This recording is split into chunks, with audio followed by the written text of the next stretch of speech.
क्यों gut health को maintain रखना बहुत जरूरी है। स्वस्थ रहने के लिए हमारे शरीर के सभी अंगों को हेल्दी रहना जरूरी है।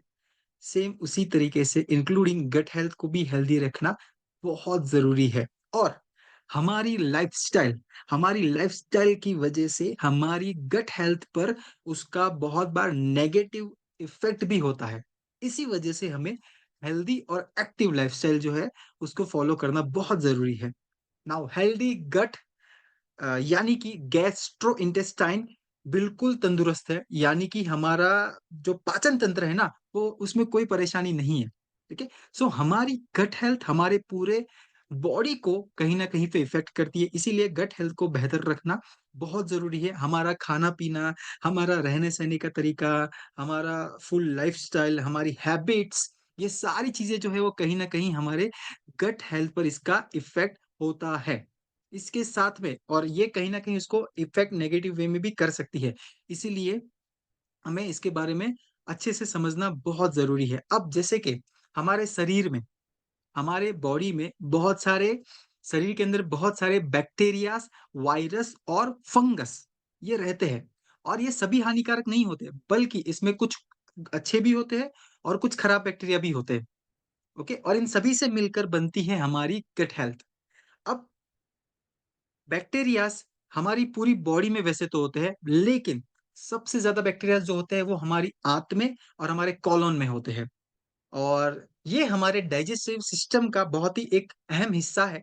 इसी के साथ में ये भोजन को यानी खाने को पूरी तरीके से पचाने में मदद करता है।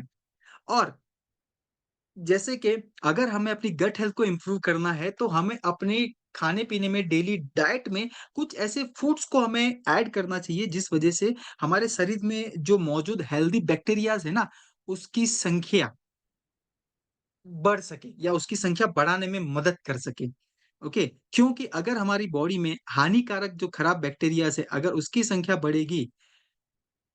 संख्या अगर बढ़ती है, तो कहीं न कहीं पर हमें हमारे डाइजेशन में प्रॉब्लम आती है। और हमारी बॉडी और ब्रेन की 90% जो बीमारियां है उसका डायरेक्ट या तो इनडायरेक्ट कहीं ना कहीं पर सीधा कनेक्शन हमारे पाचन यानी कि डाइजेशन के साथ में होता है। और जब गट हेल्थ खराब होती है तो हमारा पाचन तंत्र जो है वो गड़बड़ हो जाता है, और जब पाचन तंत्र गड़बड़ होता है तो हमारा हेल्थ जो है वो सही नहीं रहता है, और कोई ना कोई भी डिजीज जो है, बीमारी जो है वो हम पर हावी हो सकती है। तो हम अपनी लाइफ़स्टाइल को कुछ कुछ उसके अंदर बदलाव करके, इम्प्रूवमेंट्स करके हम अपनी गट हेल्थ को बेहतर रख सकते हैं। जैसे कि नंबर 1, हमें प्रोबायोटिक्स का इस्तेमाल करना चाहिए। प्रोबायोटिक्स जो है वो हमारे गट में मौजूद गुड बैक्टीरिया जो होते हैं ना, उसके लिए बहुत ही इम्पोर्टेंट होते हैं। और ये हमारी इंटेस्टाइनल में होने वाली जो बीमारियाँ हैं ना, उससे भी प्रोटेक्ट करने में मदद करते हैं हमें। इसी के साथ में प्रोबायोटिक्स जो होते हैं वो फर्मेंटेड फूड्स में मिलते हैं हमें। और जिनको हमें अपनी डाइट में, अपने खाने-पीने में, अपनी लाइफ़स्टाइल में हमें ऐड ज़रूर करना चाहिए, क्योंकि ये हमारी गट हेल्थ को बेहतर रखने में मदद करता है। अब फर्मेंटेड फूड्स में आपको मिल जाता है, ठीक है? प्रोबायोटिक्स में कौ कौन-कौन से प्रोबायोटिक्स अ, खाने आते हैं। तो प्रोबायोटिक्स में बहुत सारी चीज़ें आ जाती है। प्रोबायोटिक्स के अंदर आपका दही हो गया, ठीक है? छाछ हो गया, लस्सी हो गया, इडली और डोसा भी इसमें आता है।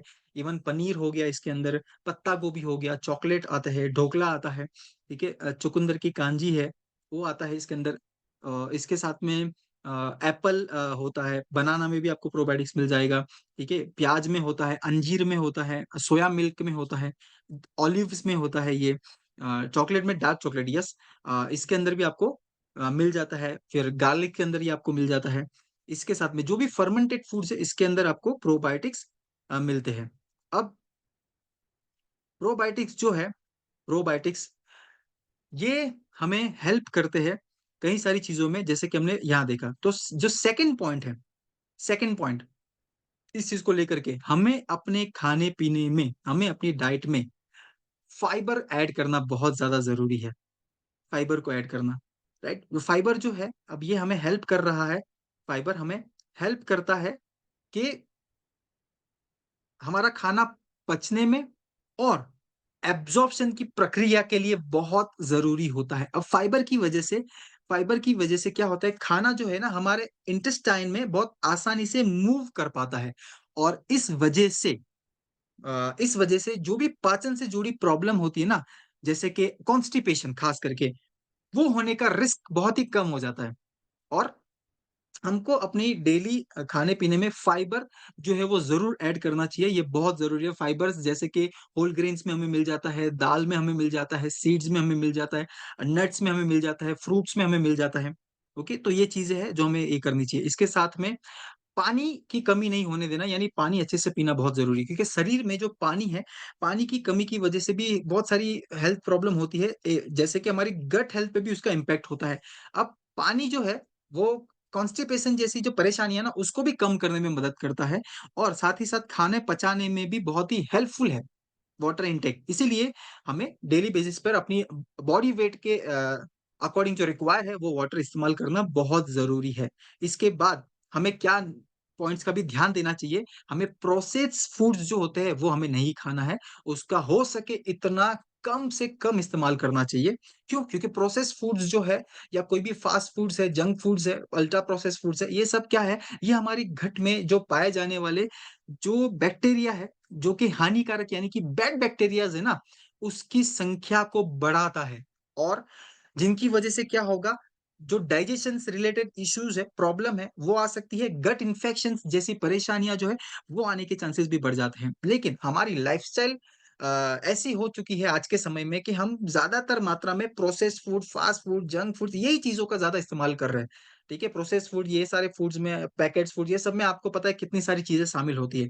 तो ये सारी चीज़ें जो है ये हमें बहुत ज़्यादा नुकसान कर रही है हमारे गट हेल्थ को ख़ास करके। इसके बाद में हमें स्ट्रेस कम लेना चाहिए। यानी कि स्ट्रेस को जितना हो सके इतना कम करना होगा क्योंकि आज के बिज़ी लाइफ़स्टाइल की वज़ह से आज की हो क्या रहा है कि अक्सर सभी लोग अपनी मेंटल हेल्थ के ऊपर ध्यान नहीं दे पा रहे। जिस वज़ह से मेंटल हेल्थ पे ध्यान जिस वज़ह से क्या हो रहा है कि स्ट्रेस और एंग्ज़ायटी ये प्रॉब्लम सबके लाइफ़स्टाइल का एक हिस्सा बन चुकी है और स्ट्रेस की वज़ह से हमारे पाचन पर बहुत ही नेगेटिव इम्पैक्ट होता है, क्योंकि स्ट्रेस और एंग्ज़ायटी की वज़ह से बहुत सारी चीज़ें एसिडिटी, पेट दर्द कई सारी चीज़ें हम फ़ील करते हैं। तो हमें क्या करना होगा, हमें स्ट्रेस मैनेजमेंट सीखना होगा, ठीक है? कोशिश करनी होगी, स्ट्रेस को मैनेज करना सीखना होगा। We can do meditation, meditation कर सकते हैं, हम योगा कर सकते हैं, हम स्ट्रेचिंग कर सकते हैं, हम कुछ वर्कआउट्स कर सकते हैं, हम नेचर में टाइम स्पेंड कर सकते हैं। हम अपनी कोई भी फ़ेवरेट हॉबी है उसको उसके लिए अपना समय निकाल सकते हैं, अपना मी टाइम ज़रूर निकालिए। सो ऐसी कुछ चीज़ें हैं जिसके ज़रिए हम अपने आप को बेहतर कर सकते हैं और अपनी गट हेल्थ को काफ़ी हद तक मेंटेन रख सकते हैं और इम्प्रूव कर सकते हैं।